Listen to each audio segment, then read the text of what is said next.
Ugavou, ici Fouine, et aujourd'hui je vais débriefer le Grand Prix d'Émilie-Romagne 2021. Ah, c'est sûr que par rapport à l'année dernière, il s'est passé des choses. Si on m'avait dit que ce scénario serait écrit comme ça à l'avance, très franchement je l'aurais pas cru. Imprévisible, c'est le maître mot de ce Grand Prix, imprévisible. Comme d'habitude, on va faire un petit récapitulatif par pilote, tout en abordant quelques points de la course, évidemment. Hop là, une petite précision juste avant de commencer la vidéo. J'ai fait le débrief avant les décisions de la FIA de donner 5 secondes de pénalité à Stroll et 30 secondes de pénalité à Raikkonen. 5 secondes pour Stroll pour avoir dépassé les limites de la piste à plusieurs reprises et 30 secondes à Raikkonen pour tout simplement ne pas avoir récupéré sa place lors de la procédure de départ. Parce que pour résumer, du coup, au 34e tour, la course s'est arrêtée une première fois et il y a le fameux tour de formation sous la voiture de sécurité qui est fait pour que tout le monde puisse redémarrer. Et durant ce tour de formation, Raikkonen a glissé et a perdu quelques places. Et du coup, ça fait un petit paradoxe. Il y a un petit paradoxe parce qu'on pénalise Kimi Raikkonen sur le fait qu'il n'ait pas retrouvé sa position. Et d'un autre côté, ça je vais l'expliquer dans le débrief, d'un autre côté, Pérez est pénalisé parce qu'il reprend sa position. Il est pénalisé de 10 secondes pendant la course. Stop and go. Donc du coup, qu'est-ce que c'est que ce paradoxe? Qu'est-ce que c'est que ce bordel? Je ne comprends rien du tout. Si quelqu'un peut m'expliquer, je ne comprends rien. Si on me dit que l'explication c'est que la FIA n'est pas logique, ça me conviendra. Voilà, donc juste cette petite précision. Donc les places que j'aborde dans le commentaire, ce sont donc les places avant ces décisions-là. Et du coup, ce que vous voyez à l'écran, ce sont les classements mis à jour. Voilà, cette parenthèse était un petit peu longue, mais elle était importante. Sur ce, bonne vidéo! Et on va commencer par Nicolas Latifi qui, il n'a pas eu le temps de faire un tour. Faut dire que la piste était plutôt glissante au début et on se posait même la question d'ailleurs, et je vais aborder ça très rapidement, sur quel type de pneus il fallait mettre. La plupart s'accordaient à dire qu'il fallait plutôt faire avec des pneus intermédiaires, mais certains, dont Pierre Gasly par exemple, ont estimé qu'il fallait des pneus pluie. Bon, spoiler, ça n'aura pas marché, mais bon, voilà. Tout ça pour dire que la piste était pas très praticable à ce moment-là. Et Nicolas Latifi est malheureusement est une des victimes. Et il a essayé de retourner sur la piste et Nikita Mazepin, pour le coup, n'y pouvait rien. Et voilà, il s'est passé que il l'a envoyé dans le mur sans vraiment le faire exprès, je pense. Très franchement, au vu des images qui sont fournies, et d'ailleurs c'est très bien comme ça, il n'y a pas eu d'investigation supplémentaire. C'est évidemment, j'ai plutôt tendance à dire c'est un petit peu la faute à Nicolas Latifi qui a voulu revenir un peu rapidement sur la piste, trop rapidement. Pas de bol, Nikita Mazepin était derrière. Bon, ce qui fait que ça va être très difficile de juger sur Nicolas Latifi sur cette course. Mais bon, il était encore derrière Russell, même si quand même, il avait fait quand même de plutôt bons essais, il faut bien l'avouer. Mais voilà, très difficile de juger, si ce n'est que, comme je le dis depuis 2020, que il est encore en dessous. C'est terrible à dire, mais il est encore en dessous George Russell. Et d'ailleurs, en parlant de George Russell, on va aborder le cas George Russell-Valtteri Bottas. Avant de parler de ce fameux accrochage, on va aborder leur course. George Russell, très franchement, était super bien parti et il était même superbement bien parti pour marquer au moins un point pour l'écurie. Et ça, ça fait bizarre à dire, oui. Une Williams dans les points, c'est quelque chose qui semble plus habituel à dire, mais la Williams était dans les points. George Russell, encore une fois, s'est donné à fond. Encore une fois, il allait au bout il dépassait les limites de la voiture. Donc très franchement, George Russell a superbement bien piloté. Jusqu'à ce fameux accrochage. Et Valtteri Bottas, lui, par contre, c'était beaucoup plus compliqué. Autant, durant les essais, ça passait, quoique. Les qualifications, faut le dire ce que c'est, faut dire ce que c'est par rapport à la voiture qu'il a et par rapport à ce qui est attendu, c'est une grosse déception. Et le fait qu'il commence la course et qu'il galère à être dans les points, très franchement, il était... voilà, il a vite dégringolé et c'est limite s'il s'était retrouvé en 10e position. Donc du coup, c'était très difficile. C'était pas des conditions très favorables pour Valtteri Bottas. Très franchement, c'était un Grand Prix à oublier. Et c'est encore plus à oublier quand on sait que il y a eu cet accrochage. Donc on va enfin parler de cet accrochage pour résumer et pour situer un peu où ça se passe. Donc George Russell est de plus en plus rapide et réussit même à rattraper Valtteri Bottas, ce qui est quand même dingue quand on y pense, hein, une Williams qui rattrape une Mercedes.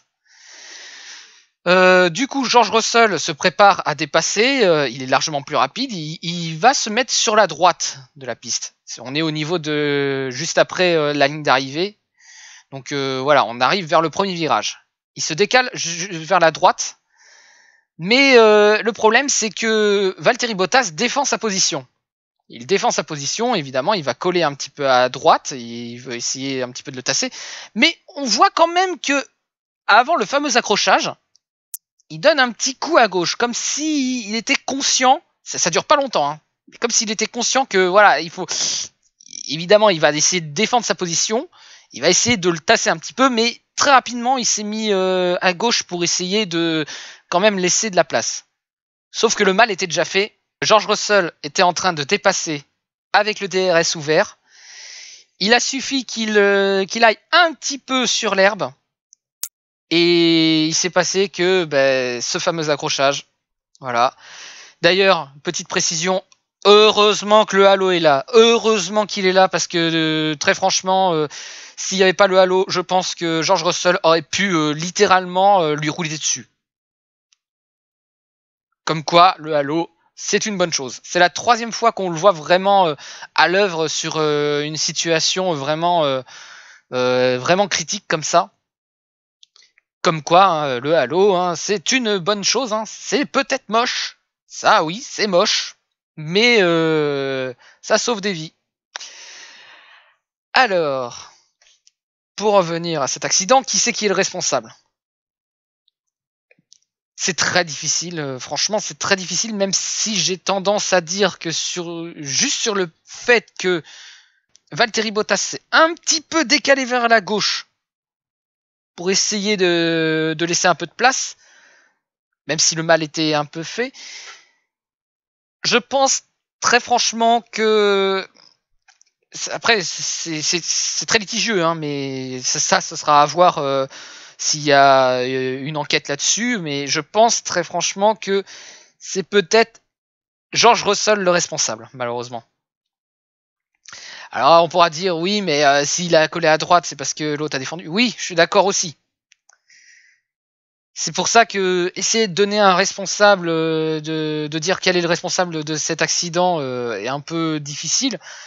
Mais voilà, je pense que voilà, pour pas grand chose, c'est quand même la faute à George Russell.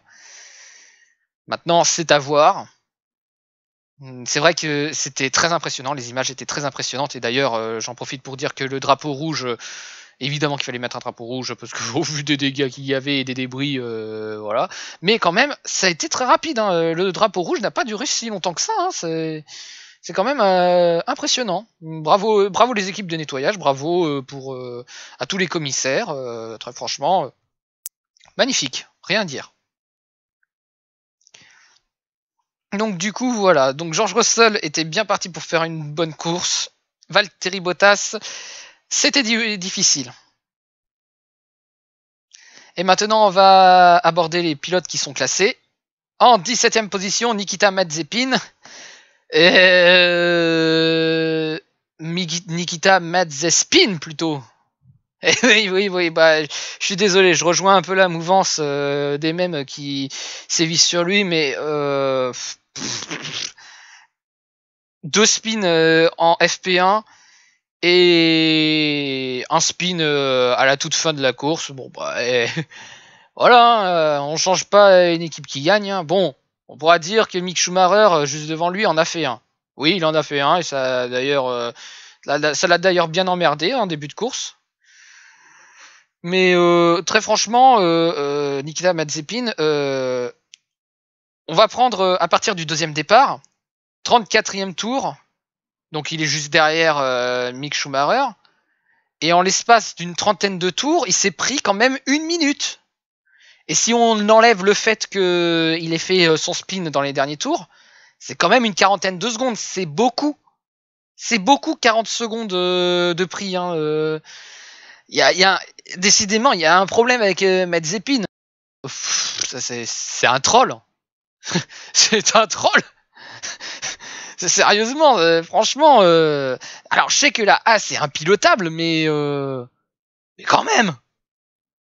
8 tête à queue en 2 courses. 5 à Bahreïn, 3 à Émilie-Romagne. C'est beaucoup. C'est un peu beaucoup, là. Alors, franchement, faut qu'il se ressaisisse, le garçon. Bon, tout ça pour dire que Nikita Mazepin, je suis pas du tout, mais alors pas du tout convaincu. Hein. Alors déjà qu'il a une voiture de merde, bon ça c'est sûr. Son seul point de comparaison c'est avec Mick Schumacher, qui lui, au moins il a, à part son tête à queue en début de course où il a cassé son aileron avant, tel point qu'il a provoqué une fermeture des pit stops. Au moins il est devant Nikita Mazepin. Voilà. J'ai pas grand chose d'autre à dire. Hein. Mick Schumacher, il est devant Nikita Mazepin. Et avec les performances de la Haas, c'est déjà suffisant comme satisfaction.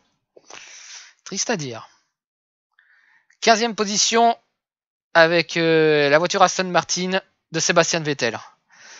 Bon, les qualifications. On va aborder rapidement les qualifications. Déjà, c'est une catastrophe. Hein. Il passe pas au-delà de la Q2.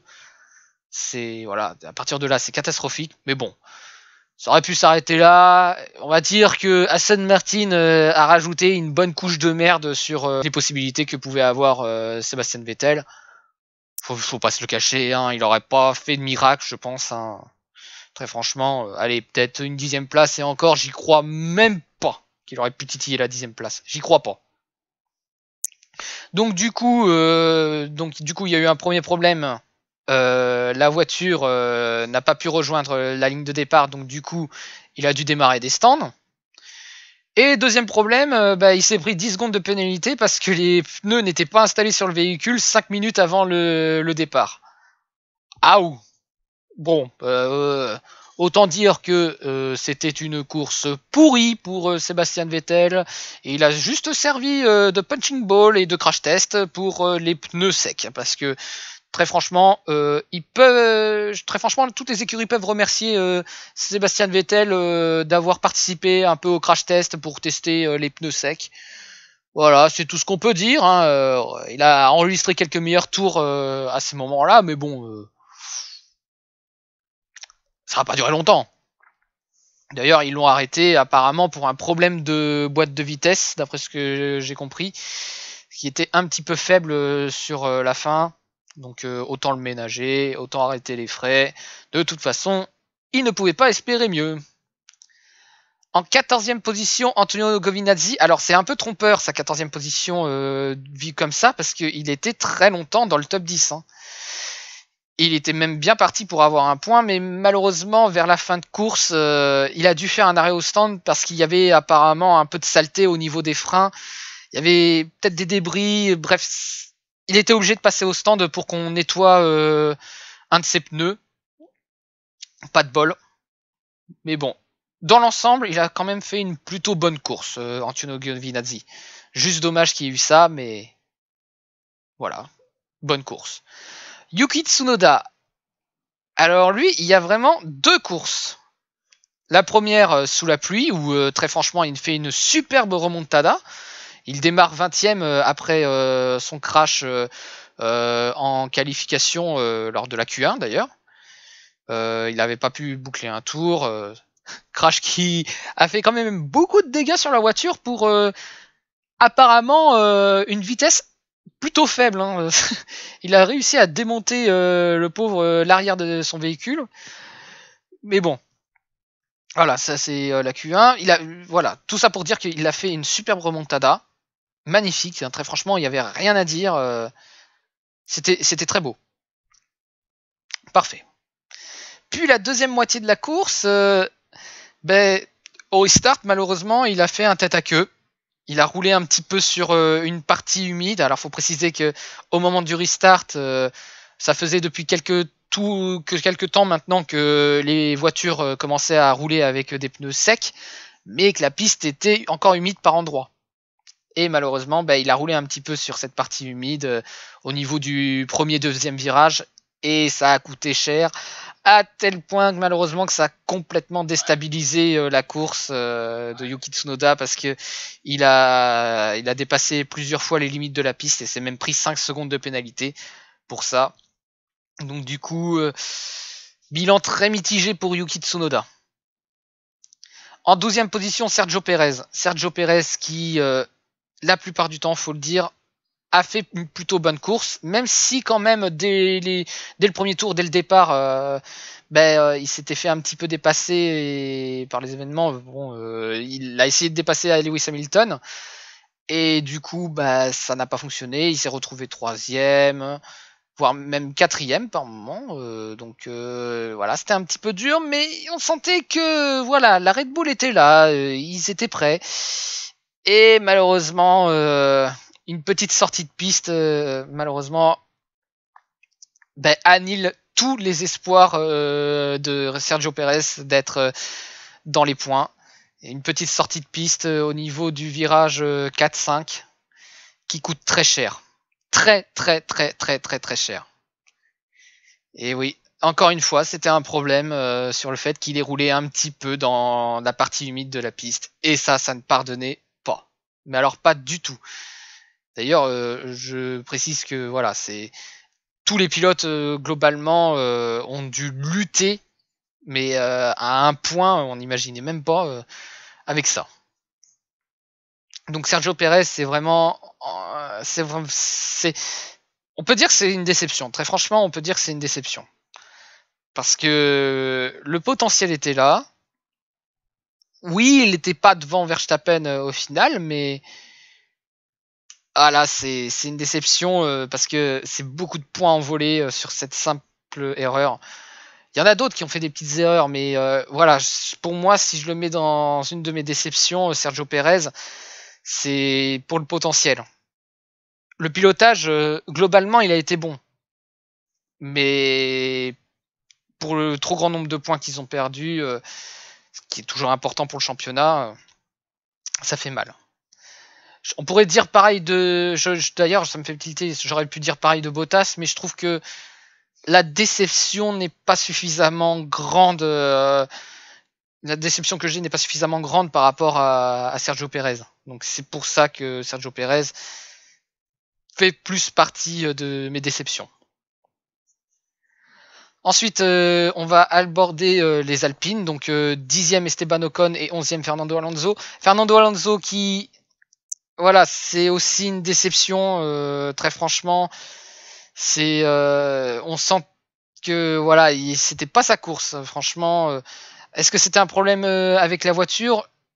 J'ai un petit peu de mal à croire que ce soit que ça, parce que Esteban Ocon en était plutôt bien sorti. D'ailleurs, bon, même s'il est 10e, ça sonne un peu comme une déception parce qu'on sent quand même que il aurait pu être plus de l'avant. Donc dans l'ensemble, voilà, les Alpines, c'est un peu une déception. Hein, voilà, c'est les Alpines. On sent qu'il y avait vraiment potentiel à marquer quelques points avec Esteban Ocon. Il marque un point certes, mais très franchement, je pense qu'il voilà un petit peu plus. Mais bon, au moins ils ont terminé la course. Fernando Alonso, voilà, je pense qu'il aurait pu titiller la 10e place. Mais c'était voilà, c'était pas sa course. Franchement, pour Fernando Alonso, c'était très difficile. Esteban Ocon, dans l'ensemble, plutôt bonne course, même si je pense qu'il aurait pu marquer plus de points, comme je le dis. En 9e position, Kimi Raikkonen. Kimi Raikkonen qui confirme que d'une, c'est pas la peine, hein, il va pas prendre sa retraite tout de suite, hein, on le sait très bien. Déjà parler de retraite avec Kimi Raikkonen, hein, il te dira mais.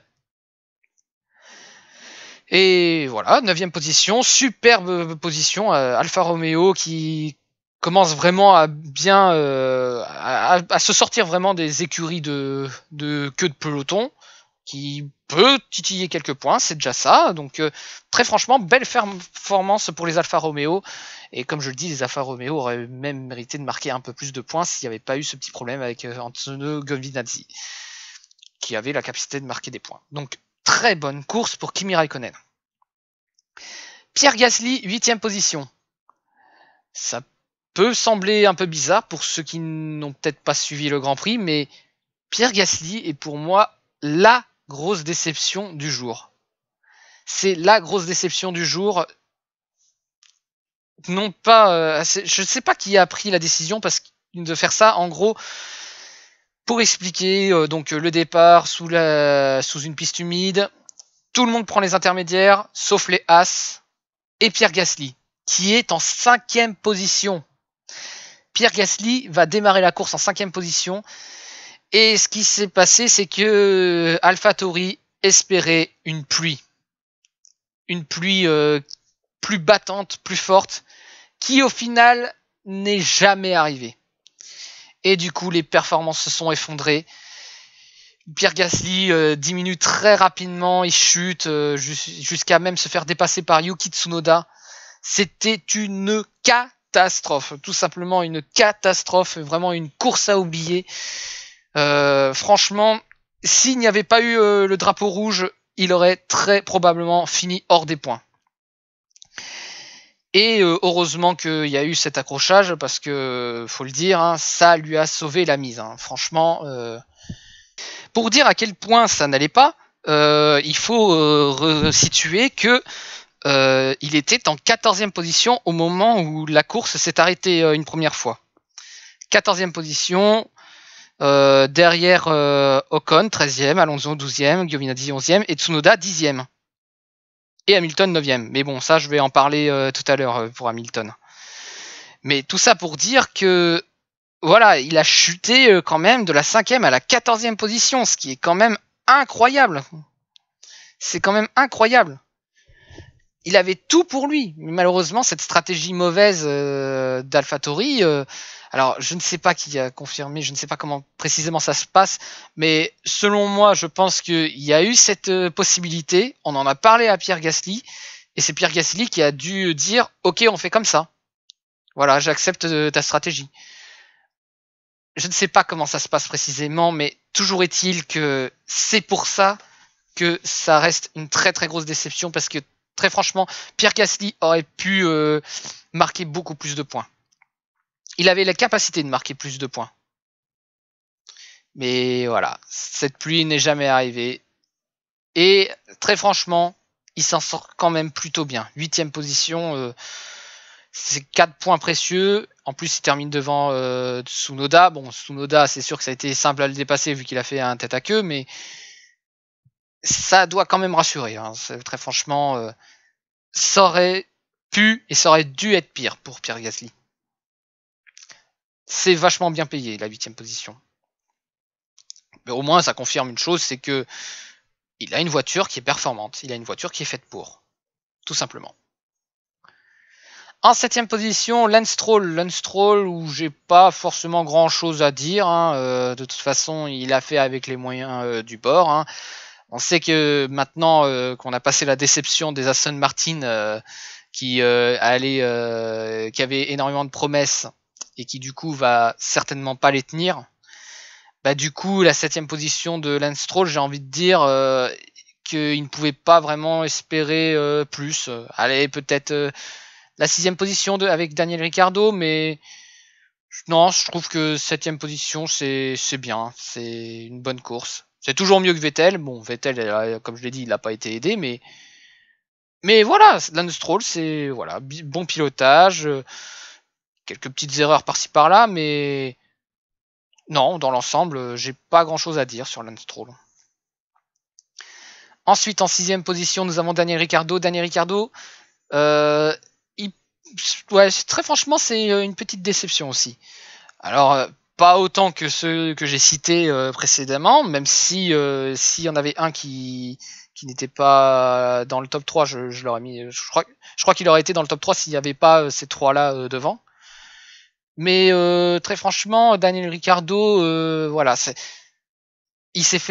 tout simplement parce qu'il s'est fait distancer par Lando Norris qui a mieux piloté tout simplement. Il y a un écart de presque 30 secondes entre les deux coéquipiers.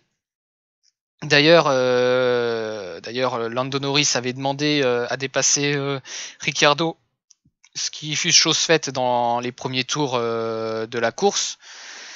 Et on comprend pourquoi. On comprend pourquoi il a demandé ça. Et voilà.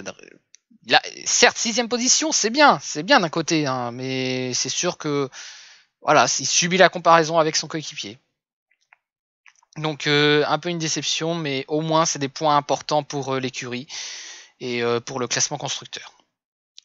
5ème position, Carlos Sainz. Oh là là là, Carlos Sainz.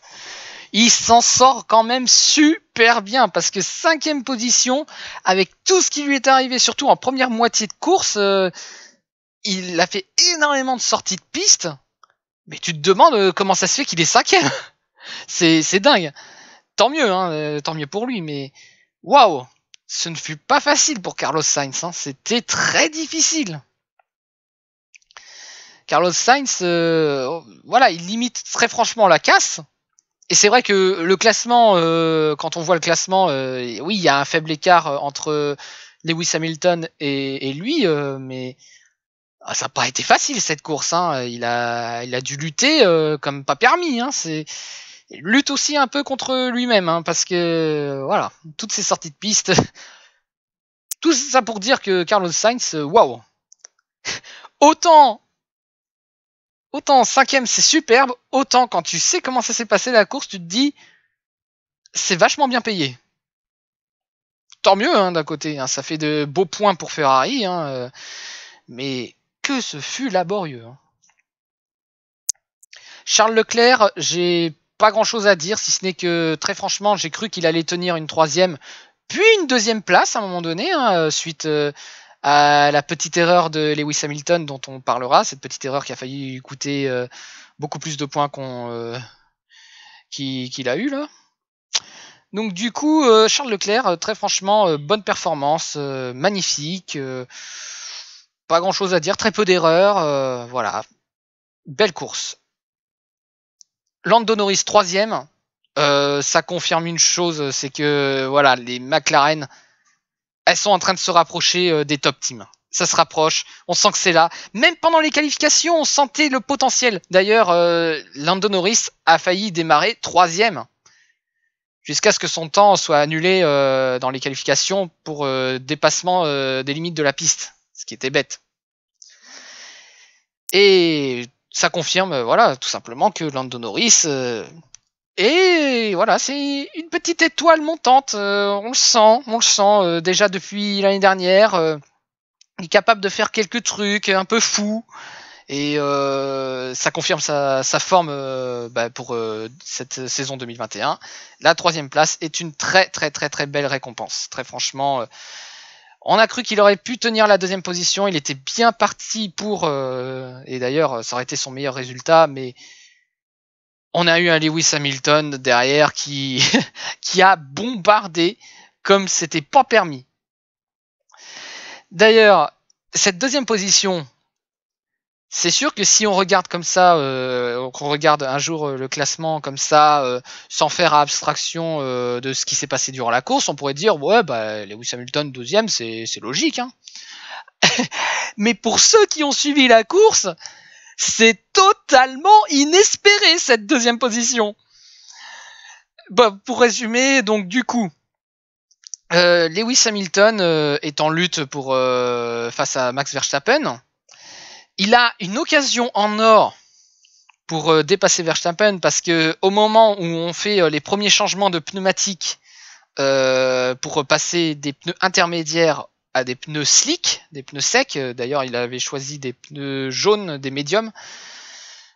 Au moment de ces arrêts au stand, il y avait une possibilité énorme pour Lewis Hamilton parce qu'il était beaucoup plus rapide que Max Verstappen sous la pluie. Max Verstappen qui s'était arrêté un tour plus tôt. Donc du coup, Lewis Hamilton avait une occasion en or de le dépasser. Malheureusement, l'arrêt au stand a duré 1 seconde, voire 2 secondes de trop. L'arrêt a duré très précisément 4 secondes. Et ça s'est senti direct, Max Verstappen est repassé devant tranquillement. Je suis sûr que sans ces 2 petites secondes, peut-être que Max Verstappen aurait été devant, mais il n'y aurait pas eu autant d'écart. Tout ça pour dire que jusque-là, bon, on se dit, Lewis Hamilton, lutte pour la 2e position, ça va. Mais c'est là que quand il veut dépasser des groupes de retardataires, ben, il se plante. Une erreur incroyable. Enfin, incroyable, c'est une petite, ça semble être une petite erreur, mais c'est incroyable de voir ça de la part du septuple champion du monde parce qu'on n'a pas l'habitude de voir des erreurs de Lewis Hamilton. Et on a cru même qu'il allait abandonner. On a cru que ça allait être out, c'était fini, caput. Ça aurait été le premier abandon depuis Autriche 2019. Ça aurait été énorme. Mais non. Non, voilà, il a réussi à sortir de la piste. Très franchement, il aurait dû être hors du top 10 parce qu'il fallait qu'il passe au stand, quoi qu'il arrive, pour changer l'aileron qu'il avait cassé. Et fort heureusement, d'un côté, que George Russell et Valtteri Bottas, quasiment au même moment, se crashent. C'est incroyable cette chatte qu'a Lewis Hamilton quand il fait une erreur, il y a toujours quelque chose pour compenser. Contrairement à Valtteri Bottas qui lui, quand il se passe une merde, il prend toute la merde. Et là, c'est une sacrée merde qui s'est pris. Lewis Hamilton, une chance insolente. Franchement, une chance insolente. Il aurait tellement pas dû être dans le top 10. Bon, il aurait peut-être remonté après, je pense, mais pas à la 2e position. Ce qui prouve déjà plusieurs choses. Que d'une, la voiture est ultra rapide. De 2, comme je l'ai dit, putain que c'est un chanceux. Et de 3, j'ai pas de 3. Mais de 3, voilà, on pourrait dire, voilà, ça, il a sauvé sa course, littéralement, il a sauvé sa course. Et d'ailleurs, il y a eu une bataille sur le petit point du meilleur tour. D'ailleurs, ça n'a pas arrêté de faire je prends le meilleur tour, je te prends le meilleur tour, je te le pique, je te le repique, etc. Entre les deux, entre Max Verstappen et Lewis Hamilton, c'était le jeu du chat et de la souris là-dessus. C'était incroyable. Personne ne voulait lâcher. Et ce qui a aidé Lewis Hamilton à avoir le meilleur tour, c'est le dépassement sur Norris qu'il a eu avec le DRS. Ça l'a aidé. Et comme ça, Max Verstappen ne pouvait pas trop lutter là-dessus. Même si quand même il a essayé de lutter jusqu'au bout, faut pas se le cacher, parce que le meilleur tour s'est fait au 60e tour. Donc voilà, ça s'est dessiné très tardivement. Voilà. Je sais que Momo, lui, il pensait que Lewis Hamilton allait pas lutter pour le meilleur tour. Mais moi j'étais en mode il y a la première place du championnat qui se joue, il va lutter. Il va lutter pour, il va tout faire. Et j'ai eu putain de raison. Voilà. Pour Lewis Hamilton, s'il y a un seul mot à retenir, c'est chanceux. Et si on veut un deuxième mot rapide. Mais chanceux. Chanceux de chez chanceux. Chanceux de chez son... C'est pas facile à dire ça. Chanceux de chez chanceux. Essayez de le dire, ça, c'est pas facile. Bref, maintenant je vais aborder le cas de Max Verstappen, où j'ai franchement pas grand chose à dire parce que c'était une course quasi parfaite. Je dis quasi parfaite dans le sens où au restart il a failli faire un petit attaqueux. Heureusement qu'on était sous régime de drapeau jaune. D'ailleurs, on va dire que ça va parce qu'il a pas trop quitté la piste et il a pu redémarrer tout de suite. Hein. Parce que il y en a un qui il y en a un qui s'appelle Sergio Pérez qui s'est pris 10 secondes de pénalité pour avoir dépassé sous drapeau jaune et sous safety car parce qu'il avait fait une petite sortie de piste. Mais bon, faut dire que c'était un petit peu trompeur parce qu'on voyait les deux pilotes devant ralentir qui étaient devant lui à ce moment-là, ralentir pour le laisser passer. En tout cas, c'est l'interprétation que j'en fais. Et du coup, il a tout pris dans la figure, mais bon. En milieu de course, ça s'était pas trop vu au final, parce qu'il avait démarré en 4ème position à la mi-course, donc du coup, le 10 secondes de pénalité, on va dire, bon, ça passe. C'est pas sûr qu'on aurait dit ça si la course était plus serrée pour lui. Mais bon, on sait très bien comment ça s'est terminé, malheureusement pour lui. Voilà. Mais Max Verstappen, mis à part ce petit couac, sans conséquence, a fait tout simplement une course parfaite. Et ça a commencé dès le premier tour. Il a démarré 3ème derrière Lewis Hamilton et Sergio Pérez. Les deux luttent pour la première position. Max Verstappen en profite. Il coupe vers l'intérieur. Magnifique. Alors, on pourrait dire, ouais, il a été un peu dur avec Lewis Hamilton, mais déjà, la piste, regardez la piste, déjà, elle est pas large, la piste. Mais je trouve que, voilà, de toute façon, c'était ce qu'il fallait dire, c'était un fait de course. Magnifique dépassement, c'était beau. Voilà. Nickel. Et à partir de là, Max Verstappen ne lâchera jamais la première position. Excepté, évidemment, pour le tour de Lewis après qu'il ait fait un tour au stand, mais il n'a jamais lâché cette première position. Tout simplement, voilà, une course parfaite. Hein. Je dis quasi parfaite, mais elle est parfaite. Hein. Très franchement, Max Verstappen, il n'y a rien à dire. C'est un excellent pilotage qu'il a fait avec cette Red Bull, qui, oui, aujourd'hui, je trouve, est la voiture la plus puissante du paddock. Même si Mercedes, on sent quand même que ça a un petit peu rééquilibré les choses avec ce Grand Prix, mais je pense très franchement que Red Bull est la meilleure écurie et a les meilleures voitures. Et voilà, Max Verstappen a magnifiquement bien piloté, faut le reconnaître. Hein. Il a magnifiquement bien piloté, que ce soit sous la pluie ou dans des conditions changeantes sur le sec. Donc du coup, voilà. Donc on va maintenant regarder très rapidement le classement par pilote. Du coup, on retrouve en première position Lewis Hamilton avec 44 points. Merci le point du meilleur temps. Parce que Max Verstappen, il aurait pu être pour la première fois de sa carrière en tête du championnat. Ça lui était jamais arrivé. Autant gagner, ça lui est arrivé 11 fois. C'est vrai que ça peut paraître surprenant parce que il est quand même, faut le reconnaître, très bon. Mais non, c'est seulement que sa 11e victoire à Max Verstappen. Donc du coup, d'un point aujourd'hui, un point laissé pour la première place. Ça va être très serré entre les deux. Très très serré. Mais il faut se méfier derrière, hein, parce que maintenant il y a des juges de paix, il y en a beaucoup. Avant c'était plutôt Valtteri Bottas, le juge de paix. Mais voilà, Lando Norris, Charles Leclerc, Valtteri Bottas, Carlos Sainz. Et même, allez, je veux bien mettre Sergio Pérez dans le lot. Il va falloir se méfier. Ça va être très difficile. C'est vrai que ils ont un petit matelas. Mais voilà, ça va être une belle lutte. Je sens que par rapport à l'année dernière, ça va être une très belle lutte pour le championnat. Hein. C'est clair et net.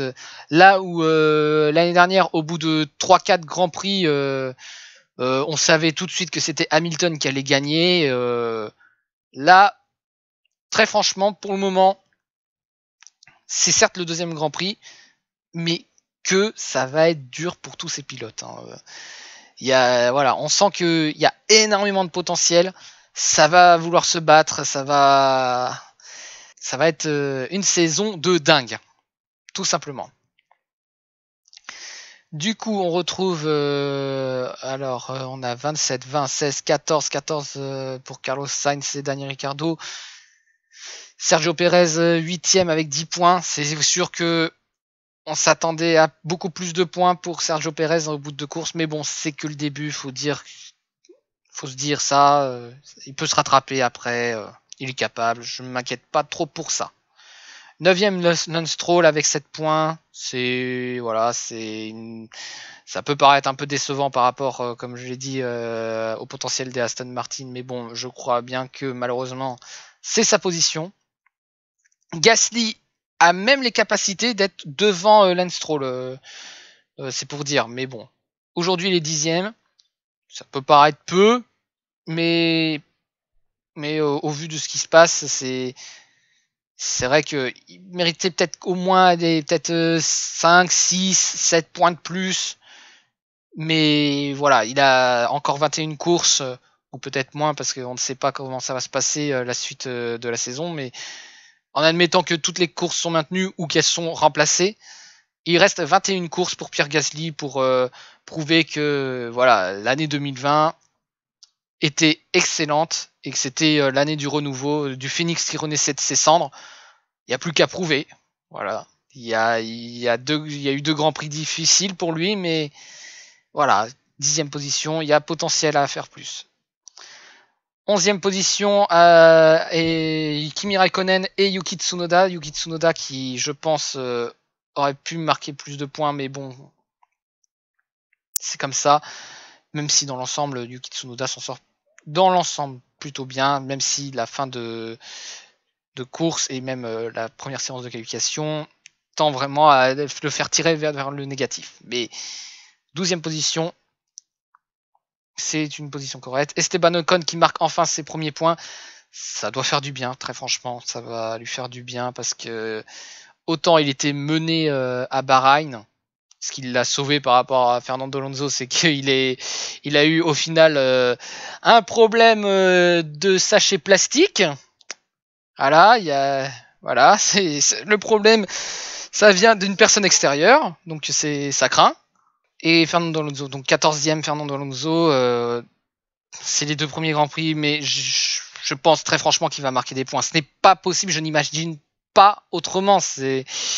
Il va marquer des points. Je ne sais pas où il sera à la fin de la saison, c'est très difficile, même à mi-saison.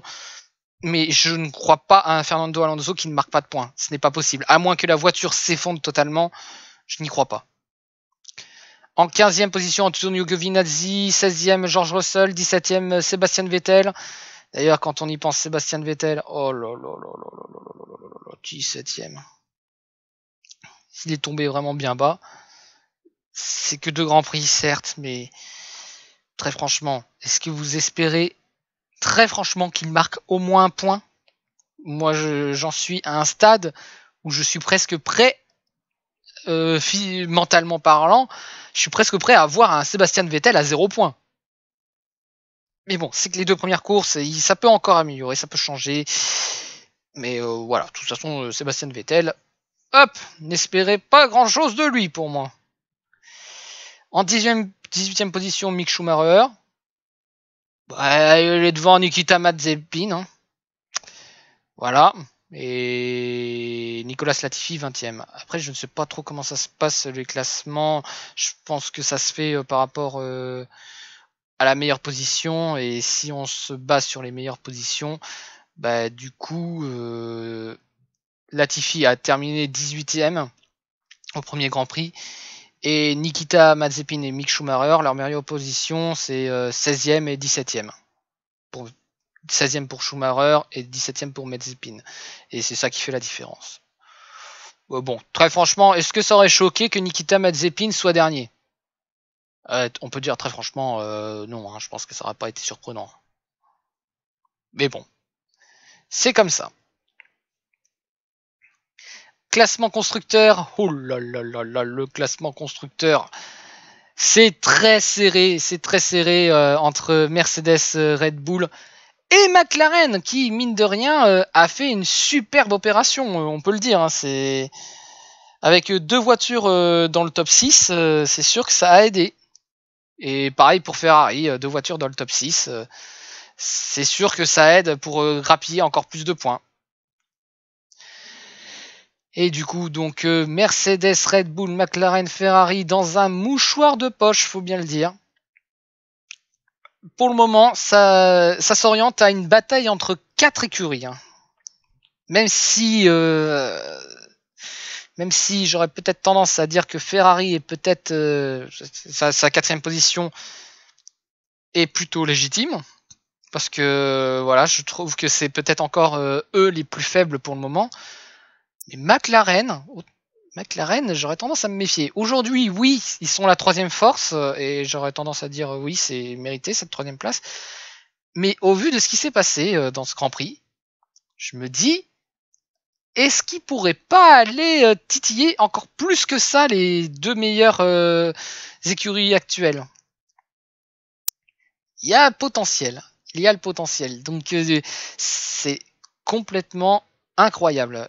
Et d'un côté, ça fait du bien de voir enfin une bataille entre écuries. Hein, parce que, punaise, ça faisait longtemps qu'on avait pu voir ça. Oh, que ça fait du bien. En 5e position, nous avons les Aston Martin avec seulement 7 petits points.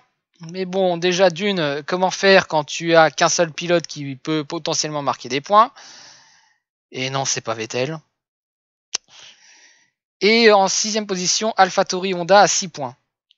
Alors, là, c'est quand même un peu la loose, hein, faut le dire, pour Aston Martin. Hein. C'est un très mauvais début de saison. Très mauvais. Et bon, ce sera pas pire que les As, mais quand même, Aston Martin, on part d'une écurie qui était 4e au championnat, qui allait titiller les meilleures positions et qui, même des fois, réussissait à gagner avec Sergio Pérez au Grand Prix de Sakir, notamment. Et oui, c'était les Racing Point, hein, pour ceux qui savent pas trop pour la Formule 1. Mais oui, Aston Martin, on est en droit de s'attendre à plus. Et la 5e position, juste devant AlphaTauri d'1 point, c'est la loose, quoi. AlphaTauri, je sais très bien que voilà, c'est une écurie un peu plus faible, même si quand même on voit que le potentiel est là. Mais quand tu te fais dépasser par l'écurie sœur de Red Bull, c'est quand même la loose. C'est pas le cas aujourd'hui, mais là, ce serait vraiment la grosse loose. En 7e position, Alfa Romeo Racing Ferrari. Donc Alfa Romeo, on sent quand même que voilà, le moteur Ferrari déjà va mieux. Hein, de toute façon, il n'y a pas de hasard. Hein, on voit tout de suite que quasiment, je dis bien quasiment, toutes les voitures qui sont équipées avec Ferrari s'en sortent mieux. Je dis quasiment toutes parce qu'il y a la Haas. Et ça se ressent, voilà, tout simplement. Ils peuvent plus régulièrement aller titiller les points. Mais bon, voilà, il y a encore du chemin à faire, mais le potentiel est là. Alpine, Renault, malheureusement, il faut le dire, c'est une très grosse déception. Hein. Au bout de 2 courses, seulement 1 point. C'est pas le début de saison rêvé pour Renault. Hein. Mais bon, ils sont capables de se réveiller en milieu de saison après. Hein. Faut attendre. Là-dessus, il faut se méfier parce que je rappelle que l'année dernière, ils ont mis énormément de temps à démarrer. Bon, ça leur a coûté très probablement la lutte pour la 3e place, mais très franchement, ils ont fait une remontada en 2e partie de saison qui était impressionnante.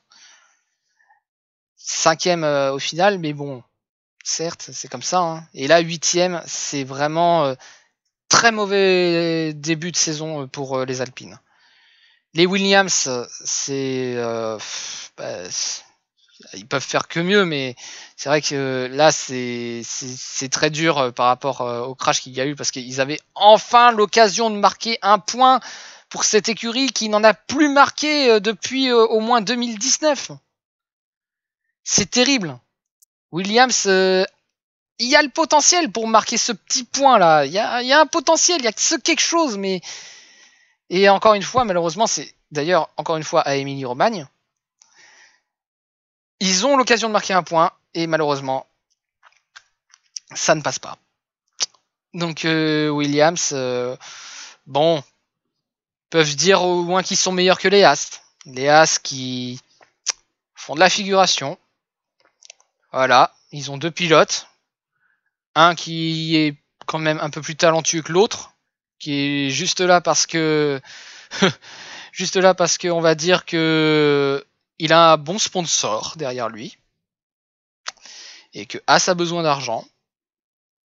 Et ça aide bien. Mais bon. As, ça va être une saison catastrophique. Et je vais redire ça à chaque fois. Parce que oui, c'est une saison catastrophique. C'est Steiner qui va être content. Voilà. Bon.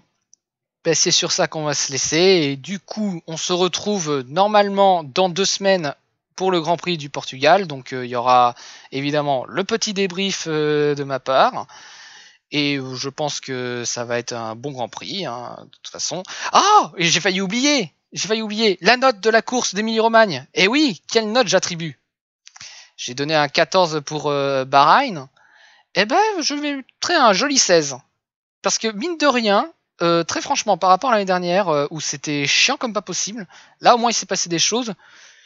Mais c'est vrai que je m'attendais pas à ce qu'il se passe autant de choses. Hein. Imprévisible, hein. Très franchement. Bon, c'est vrai que je pense que c'est la pluie qui a aidé à ça, à ce spectacle. Mais au moins il s'est passé des choses. Donc un joli 16 sur 20 pour le Grand Prix d'Émilie-Romagne. Et voilà. Bon, cette fois on va vraiment se quitter. On se retrouve dans 2 semaines pour le Grand Prix du Portugal. Et si vous avez aimé mon débrief, si vous avez des choses à dire, voilà, n'hésitez pas, les commentaires sont là. S'il y a des erreurs, vous pouvez le dire, il n'y a pas de souci. Ça peut m'arriver, même si j'essaye d'éviter d'en faire, ça peut m'arriver. Et voilà, n'hésitez pas à liker, commenter, partager cette vidéo. Et sur ce, ben, je vous dis ciao!